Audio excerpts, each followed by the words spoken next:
Howdy folks, welcome to another DIY video here at the Weekend Angler.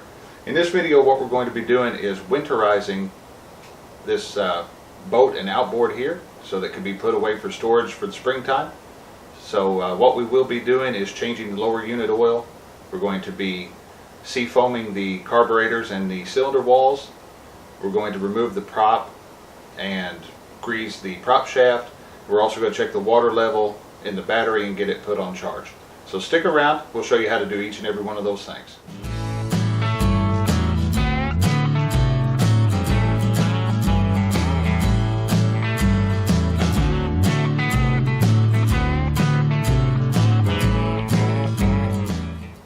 Well folks, if you thought you recognized this boat, you're absolutely correct. This is the Monarch that up until this summer was mine. And when I picked up the Bayliner, my good friend Robert bought it. And this is his first time owning a boat. This is his first boat. And this is his first winter, so I'm going to help him learn how to winterize his boat. I'm going to be walking him through the process, and at the same time we're going to be taking video to show you guys, if you have any questions, just how to get your boat winterized. The first thing we're going to be doing, we're going to remove the cowling off the motor. We're going to use some seafoam deep creep, and we're going to spray down the bodies of the carburetors. And we're going to remove all the spark plugs. We're going to spray some seafoam deep creep into the cylinder walls, and we're going to rotate the motor by hand to spread that over the cylinder wall to prevent any corrosion. And then we'll move on to the lower unit of the boat. So let me get everything in place, and we'll get ready to go. And folks, for this part of the project, you're going to need a ratchet. You're going to need a 13/16 spark plug socket. And on these particular series of motors, these inline 6s, you're going to want a 21mm or a 13/16 boxed in wrench. The number 6 cylinder is impossible to get with the ratchet, so we'll end up putting a wrench on that to get that done. So Robert, go ahead and just spin this. Yep, and pull that off there. Set that to the side. Okay. And you're going to undo 1, 2, and 3. Be ready, these things spring steel, so it's going to want to just keep your hand on the side of the cowling. There we go. Alright. Pull the cowling off. We'll pull the cowling off, we'll set it over here. Now we've got this part up top. Okay. So let that loose. That just comes off. Lift that up and off. That's one thing about these inline 6s, they want you to get where you could get the stuff. So now what you're going to do, you're going to take your seafoam deep creep. Okay. And guys, I'm going to be off camera here. Actually, I'm probably going to be blocking one of the cameras for a second. What I'm going to be doing, I'll explain to you what I'm doing. I'm going ahead and moving the throttle on the boat to wide open throttle, and that's going to open the butterflies on all 3 carburetors. That way when he sprays in there, it will go to the back of the throat of those carbs. So you do not have to have the motor on. Actually, do not have the motor running when you do that. And put that, it should have a straw on there. I was just going to ask, do I need the straw? And pull that straw off. Okay. Just put the straw on. Yep. And you're going to just go through, I'd probably start at that bottom carburetor just because that's the toughest one to get to. Straw going in. I didn't get a very long straw. No, they didn't. Usually just the bottom carburetor right like this? Yep, there's your bottom. Oh, there's the bottom. Yep, you have 3. Okay, just... I figure while the can's full, yeah, give it and give it one more. That's perfect. Good? Yep, give that a good shake. We're going to do the middle carburetor. Yep. And one more. There we go. Shake.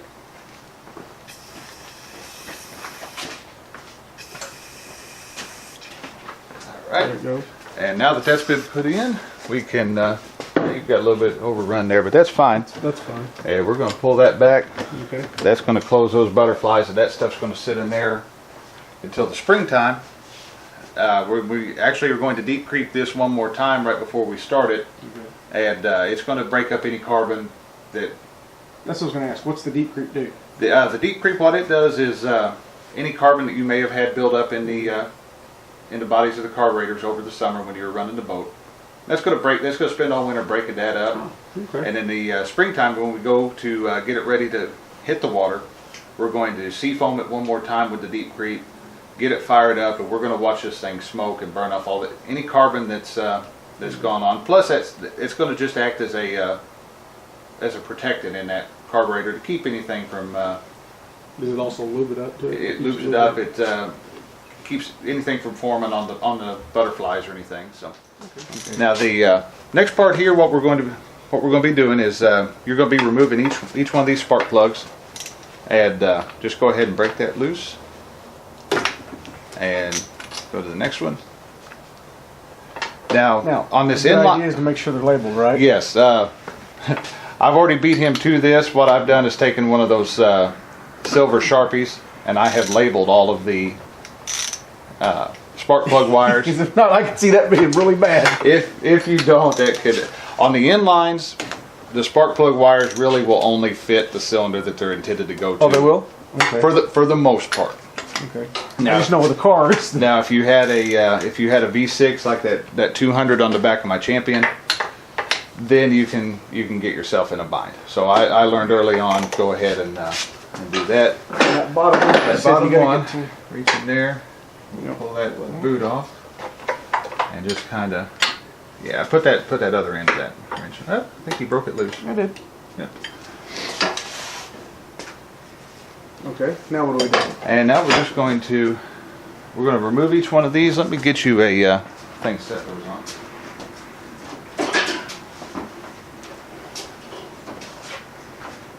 Go ahead and as you remove those, set those in order I was going to on ask that you, thing. is Yeah, there it's more? not. Gauge, is each one gauge different? They're all the same. I just like to keep whichever one came out of which cylinder coming back to you. We'll do it that way. That's fine. I didn't know if the gauge different.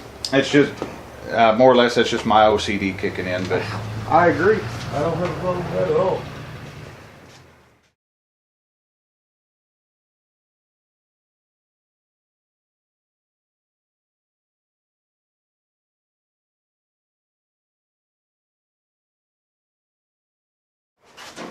It was actually pretty clean. yeah, that's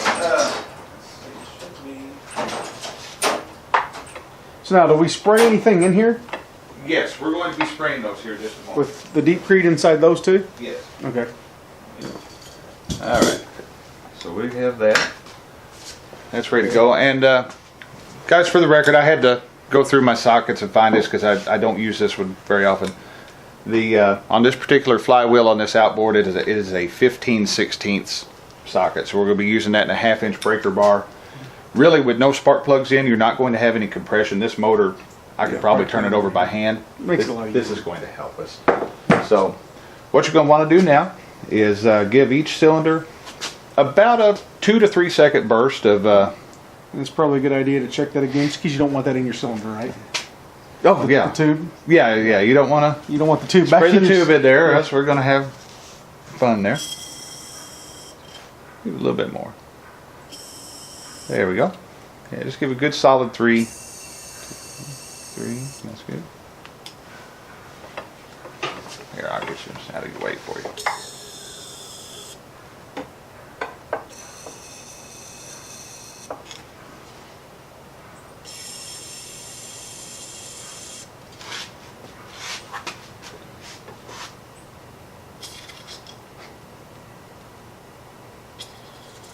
Yeah, it's always a fun one.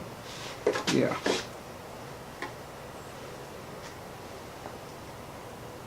Gotta see it. Yeah, that's good That's there. nice. It got it on. I knew I got it in that time. I could see it. So what we're going to do now, we'll put that up there. Now let me ask you this: is there a certain direction I need to do this, clockwise or counterclockwise? Bring it right around this way. Just real. I didn't know if it would make yep. a difference, and Just real slow. you know what I mean, unloosen something. Yeah, you don't. We'll go around that direction here. There's one. There is 2. There's 3. And don't go real fast because it starts spitting this stuff out at you. Oh. There's 4. So what you're saying is we probably should be wearing protective glasses when you're doing this? Probably should if you want to get technical on it, but this is one of those do as I say, not as I do kind of videos. Yeah. So that we'll bring that around, and that should be enough. That has distributed. Now you that counted the number of times it went around. Is there a specific reason for that, or is it just the way you like No, to do it? I tend to do it about 6 times, 6 to 7 times. Sucks it in there. That way it is going to, I know each cylinder or each piston would have moved. Okay. And And when you brought it back around, you brought it back around to a certain spot. Is there a reason for that? there's not. That's just, I completed a full turn. Yeah, that's fine. And, I just want to make sure there wasn't like, right. okay, you got to have it. Now, what we've done here with that, by taking the spark plugs out and spraying the deep creep into each cylinder, that is going to loosen up any carbon you may have built up.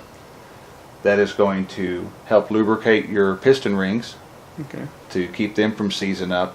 It's also going to make sure that come springtime, whenever we go to start this, you're not going to be starting this without any lubrication in the cylinder. Okay. By turning the motor, everything, we have a thin layer of oil on there, and with it being seafoam deep creep, with it being seafoam, it's combustible. So whenever you fire it up, it's going to burn out. It's going to help a little bit, and that's another thing. We're going to be doing this again in the springtime.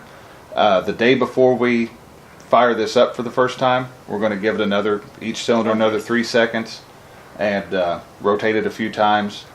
And the next day we're going to come up, fire it up, and it's going to cough and belch and make a bunch of smoke, and it's going to run good for you. So now what? So now we're going to need to put spark plugs back in. Okay. So we'll fast forward through this part.